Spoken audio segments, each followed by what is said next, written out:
सभी का दिल से स्वागत करता है दशरथ भाई।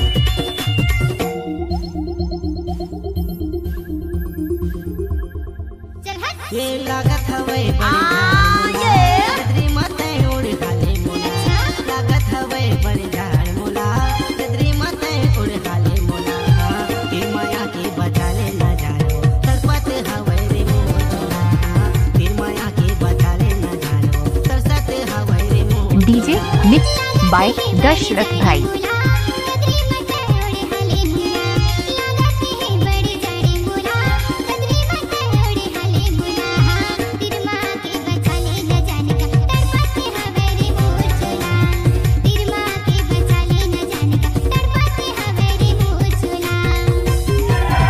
मुझे तुमसे प्यार हो गया। अरे नहीं मैडम, बाढ़ में गया प्यार व्यार, ये लव के कैरेक्टर में अपन सूट नहीं करता है।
गजब आइटम है रे।